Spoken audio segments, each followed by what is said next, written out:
শুরু করেছিস? আমরা আজকে হার্টের অসুখ নিয়ে, হার্টের অসুখ আমরা কিভাবে প্রতিরোধ করতে পারি, আমরা কিভাবে, কারণ আমরা জানি দিন দিন এখন কিন্তু হার্টের অসুখ বেড়েই চলছে। আগে হয়তো ধারণা ছিল শুধুমাত্র বয়স্কদের হার্টের অসুখ হয়, কিন্তু ইদানিং দেখা যাচ্ছে ইয়াং জেনারেশনের মধ্যেও কিন্তু হার্টের অসুখটা কিন্তু প্রবলভাবে ছড়িয়ে পড়েছে। তাই আমাদের খাদ্যাভ্যাসের মাধ্যমে এমন কিছু খাদ্য আমাদের গ্রহণ করতে হবে যাতে আমরা হার্টের অসুখ থেকে আমরা নিজেদেরকে দূরে রাখতে পারি। তেমন একটি বিষয় নিয়ে আজকে আমি আলোচনা করব। আমি ডাক্তার রবীন্দ্রনাথ মজুমদার, কল্যাণী গান্ধী মেমোরিয়াল হার্টের হসপিটালের প্রাক্তন চিকিৎসক। আজকে আমি আলোচনা করব কি করে রান্নাঘরে এমন কিছু উপাদান ইউজ করে আমরা হার্টের অসুখটাকে আমরা প্রিভেন্ট করতে পারি। তার মধ্যে খুব একটা ইম্পর্টেন্ট আজকে যে বিষয়টা আলোচনা করব সেটা হচ্ছে যে তিল তিসি। আমরা হয়তো এই নামটা বিশেষ করে বয়স্করা এটা খুব ভালোভাবে জানে, কিন্তু ইদানিং এর ব্যবহারটা আমরা অনেকটা কমিয়ে দিয়েছি। কিন্তু আমাদের মনে হয় আবার এই তিল তিসির ব্যবহারটা বোধহয় আমাদেরকে আবার ফিরিয়ে আনতে হবে।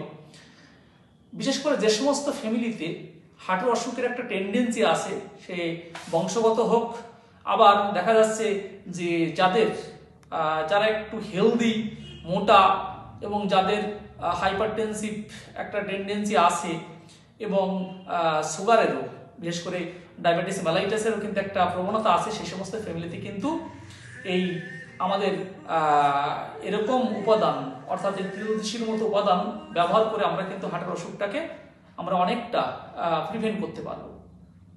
সবচেয়ে অবাকের বিষয় যে তিল তিসিতে এমন কিছু উপাদান থাকে, সেই উপাদানগুলো আমাদের রক্তের ব্যাড কোলেস্ট্রলকে কমিয়ে দেয় এবং গুড কোলেস্ট্রলটাকে বাড়িয়ে দেয়। আমরা জানি যারা মোটামুটি লিপিড প্রোফাইল টেস্ট করেছেন হয়তো এটা শুনবেন যে এলডিএল, ভিএল আর এইচডিএলকে বলা হয় গুড কোলেস্ট্রল, অন্যদিকে এলডিএলকে বলা হয় ব্যাড কোলেস্ট্রল।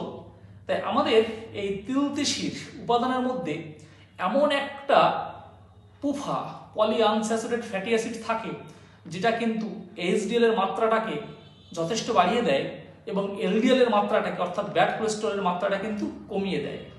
সেটা হচ্ছে আলফা লিনোলেনিক অ্যাসিড, একটা পলি আনস্যাচুরেটেড ফ্যাটি অ্যাসিড, এবং এটা কিন্তু একটা ওমেগা 3 গ্রুপের ফ্যাটি অ্যাসিড। আমরা কিন্তু দেখবে এখন অনলাইনে এই হেলথ সাপ্লিমেন্ট, এই ওমেগা 3 ফ্যাটি অ্যাসিড কিন্তু আমরা হেলথ সাপ্লিমেন্ট আমরা কিন্তু অর্ডার করি এবং কিনে খাই, কিন্তু আমরা জানি না যে এই কম্পোনেন্টটা কিন্তু আমাদের ধারের কাছেই আছে, তিল তিসির মধ্যে প্রচুর থাকে। 100 গ্রাম তিল তিসিতে মোটামুটি 43 গ্রাম ফ্যাটি অ্যাসিড থাকে, যার মধ্যে 72% থাকে পোফা পলি আনস্যাচুরেটেড ফ্যাটি অ্যাসিড এবং এর মধ্যে 55% থাকে কিন্তু এই আলফা লিনোলেনিক অ্যাসিড, ওমেগা 3 যে ফ্যাটি অ্যাসিড। সুতরাং আমরা যদি রেগুলারলি আমাদের সেই যে কোনো সবজির মধ্যে মোটামুটি যেখানে দেওয়া সম্ভব হয়, যদি আমরা একটু তিল তিসি কিছুটা পরিমাণ দিয়ে দিতে পারি, তাহলে কিন্তু আমাদের কোলেস্ট্রল মাত্রাটা কন্ট্রোল হবে, বিশেষ করে ব্যাড কোলেস্ট্রলটা হ্রাস পাবে, গুড কোলেস্ট্রলটা বৃদ্ধি পাবে এবং সেইভাবে কিন্তু আমাদের হার্টটাও কিন্তু খারাপ কিছু থেকে আমরা নিজেদেরকে প্রোটেক্ট করতে পারবো আর কি। এই তিল তিসি মোটামুটি যদি কেউ প্রতিদিন 7 গ্রাম মতো, কারণ একজন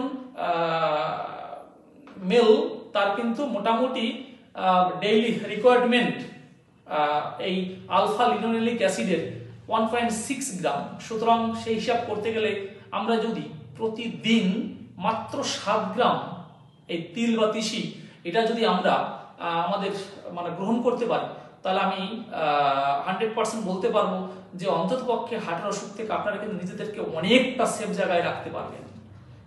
আমি পরবর্তীতে আবার একটা ভিডিও নিয়ে আসবো, সেখানে আরো কিছু খাদ্য উপাদানের মাধ্যমে কিন্তু আমরা হার্টের অসুখ কি করে প্রিভেন্ট করা যায় আলোচনা করব। নমস্কার, সবাই ভালো থাকবেন।